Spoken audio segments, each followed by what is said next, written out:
Good evening. I welcome every one of you to this lecture. I am Dr. Adegun, the course facilitator for EDF 242. EDF 242 is a 2-unit course for students of guidance and counseling, and it is a compulsory course. The title of this course is Theories of Counseling. Theories of Counseling. I shall be sharing my screen with you. Follow as I teach you. Theories of counseling.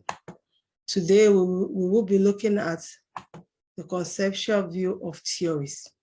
That's our topic for today, conceptual view of theory.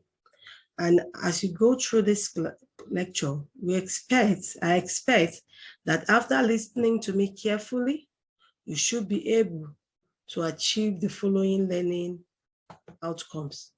First, you should be able to define theory, what a theory is and what a theory is not. Secondly, you should be able to list at least 3 characteristics of a good counseling theory. For you to say a theory is good and acceptable, it must fulfill some certain characteristics. 3, you should be able to discuss the importance of theory in counseling. What makes theory important in counseling?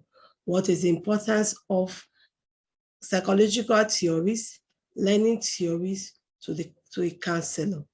4, to describe the categories of counseling theories. These are the 4 major learning objectives that I expect you to achieve at the end of this lecture. Now, let's go to the lecture proper. What is a theory? What is a theory? What is a theory? What is a theory? A theory is a practical means of making systematic observation and explaining a phenomenon, according to Lushakin and Ubanga. For us to say a model or an approach is a study approach of psychological theory, it must be able to observe human behavior or characteristics systematically. It must be able to do that. Secondly, a theory is an observation hypothesis or a speculation concerning reality that is yet definitely known, that is not yet definitely known to be, but when the theory becomes confirmed, it becomes a fact. In other words, a theory is an hypothesis. It is an hypothesis. It is after it has become confirmed that it becomes a fact. A theory can be viewed as a cluster of related assumptions, systematically related to one another and to a set of empirical definitions. A clusters of assumptions, several opinions that are related to one another, and which is able, when we look at all these relationships, we are able to test or to set an empirical definition. Also, a theory is a set of statements which has been tested over time, with which explanation can be made about a natural phenomenon, such as reason why human behave in a particular way in a given situation. Why do we behave? Psychologists have sat down to really research why do human beings, why do we behave in certain way when we are confronted with certain situations or challenges. No? These are theories. Several psychologists have created or propounded different theories, testing human behavior, observing and analyzing human behavior, telling us why we do certain things at certain period, why we do some certain behaviors more than the other. Now, when we finish from that, then we have characteristics of a good theory. What are the characteristics of a good theory? Like I said in our learning objective, now one of the things I expect you to meet or to achieve is stating the characteristics of a good theory. Firstly, a good theory must be clear, simple, and should be easily understood. Any theory that is too complicated, we cannot classify that as a good theory. For us to say theory is good, it must be very simple, it must be clear, it must not be ambiguous. We should be able to understand it easily. A layman should be able to understand that theory easily. No too much big grammar. It should be self-explanatory. A good theory should be useful to its intended practitioners. Yes, for us to say theory is good, it must be useful. Why do we say theories are important to counselors? It is because they are useful to a professional counselor. If they are not useful, if they don't measure or test what they are supposed to test, or provide solutions to problems that clients bring to the practitioner or to a counselor, then we cannot say that theory is good. A good theory must be explicit and erratic. That means that its concept must be clearly defined operationally. It must be clearly defined. A good theory should be logically consistent. That is, it should begin from logical and consistent manner in explaining a relationship. It must be logically consistent. It must follow step-by-step procedure in explaining a certain relationship or a phenomenon.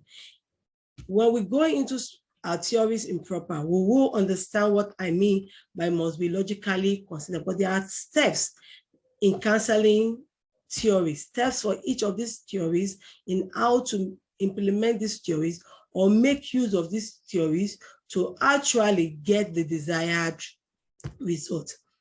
A good theory should be comprehensive. This means it must cover all areas of interest completely, including unknown facts in that field. A good theory must be comprehensive. It must cover all it intends to cover in that particular field. It must not cover half and leave the remaining half. All known facts must be covered by a good theory. Secondly, we move forward. Then, what is the function of a theory? What is the function of a theory? What is the function of a theory? For us to say theory is important, we have said that theory is important to a professional counselor. It therefore means that apart from being good, it also has some function that it performs. One of the functions, there are several of them, but we are going to be mentioning about 5 this evening. One of the functions of a good theory is it serves as the bedrock upon which almost all counselor activities are based. That is the bedrock. A counselor does not just start treatment or make diagnosis or prognosis on the fact that I just think. No, they must be guided by a theory. And these theories are the bedrock of all of these counselors' activity. A theory differentiates a professional help from a mere advice given of a non-professional guidance. In other words, it differentiates who a counselor is. It differentiates a counselor from every other practitioner. In most cases, people are usually confused or they don't understand what the counseling profession is. They say, who cannot advise, who cannot advise. But a professional counselor does not just give mere advice. These theories guide the professional counselor in performing his duty in order to be able to achieve the desired result. One of the functions of a good theory is that it helps in predicting and understanding human behavior. As a counselor in training, you will be exposed to several theories. And as we expose you to all of these theories, each theory has what it measures or what it stands for. And these theories help us in understanding human behaviors. We have learning theories that help us in understanding why students excel or why they fail, why students may display a certain desire or undesirable behavior, what techniques that we need in helping our clients or learners to achieve the desired behavior. Now, these are the functions of a good counseling theory. If it could predict and understand, it definitely will give solution to what that problem is. So it makes the work of a counselor systematic and sequential. That's one of the functions of a theory. It makes the work of a counselor systematic and sequential. You just know a counselor does not just pick one from the bottom and pick one from the top, pick one from the center. No, there are steps, there are procedures that must be followed. And because these theories have this procedure, it helps the work of the counselor. It helps the work of the counselor. It helps the counselor to be able to make a plan and follow through the plan to achieve the desired result. It helps the counselor to help or assist a client in modifying behavior. Usually when there is a counseling relationship between a counseling relationship, that's the relationship between the counselor and the counseling. The counseling is the client. We expect change in behavior.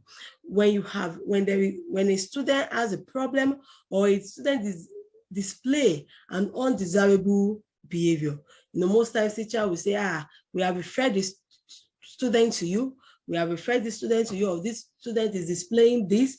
Or, when adults can also come to counselors for one advice or the other, for one challenge, and they don't know how to manage themselves. It is these theories that help, the counselor in assisting the client be able to elicit or modify the behavior we need. It is very important. Now, there are several categories of counseling theory. We have about 4. Specifically, we have 4 categories of counseling theory. The first one is the psychodynamic approach. This approach places emphasis on insight of unconscious motivation and reconstruction of the human personality. Psychodynamic tells us that our behavior, our attitude is guided by our unconscious instinct or motivation. That is what makes us elicit some of the characteristics that we elicit. And a theory that belongs to that is the psychoanalysis theory of Sigmund Freud. We also have the social psychological theory. This theory believes that social cultural factors rather than biological factors determines human personality. What do we mean by social cultural factors? It's talking about environmental factor, our relationship. When we are talking about environment, we are talking of our parents, we are talking of friends, we are talking of school, we are talking of religious organization. That all this interaction, it was defines who a man is, it was defines our personality, our characteristics, but not biological. They are saying if you are born by a thief, does not necessarily mean that you become a thief, except, you are trained by a thief. That is what they are talking about. We also have another experimental and relationship-oriented therapy. This is of the opinion that clients have capacity for self-direction without active intervention or direction on the part of the therapist. What are these ones trying to talk about? What is this theory telling us? That every human being has the capacity, to help himself out of any challenge with just minimal direction from a counselor or a psychologist or a therapist. Also, you have the cognitive orientation and behavior-oriented action therapy. This group of theory believes that the behavior of man is guided by his thinking, his ability, his feelings, and all sorts. He's talking that believes that every behavior of man is as a result of his cognitive orientation. How he thinks, how his feelings, that our emotions guide our behavior. These are the 4 categories of counseling theory. As we continue, we will be looking at some self-assessment questions. I believe that after you have listened to this lecture, you have carefully listened, you should be able by now to define what is a theory. I want you to define what a theory is, list 3 characteristics of a good counseling theory, discuss 5 importance of theories in counseling, and describe the 4 categories of counseling theories. When you do this, you have your course materials. You can go back to check if you are right. If you have not gotten it, you can also listen. You have to listen to this lecture again, watch the video and listen carefully, then go back to answer these questions all over again. Once you are able to get this right, it means that you have achieved the learning objective for this particular course. In summary, in this course, we have talked about what theory is, what a theory is. We have actually talked about characteristics of a good theory. We have told us that a good theory must be clear and simple. A good theory must measure what it's supposed to measure. A good theory, will help in making a counselor's job easier. That is a good theory. A good theory must be systematic and logically arranged. It must be scattered. We have also spoken about, what are the functions of theory to counseling? Why are theories important to a counselor? We have told you that one of the major reasons why a theory is important, or one of the major functions of theory in counseling profession, is that it distinguishes between a professional counselor and just an advice giver. A professional counselor is different from your pastor. A professional counselor is different from your mother. A professional counselor is different from a friend that will advise you. Why? Because they follow theories, psychological theories, and follow the techniques and principles of these theories in making sure that we get a desired change in behavior. We have also mentioned that we have 4 categories of counseling theories. These are the major things that we are looking in the conceptual view of a theory. Thank you for listening. I hope to see you more. Thank you so much. Thanks.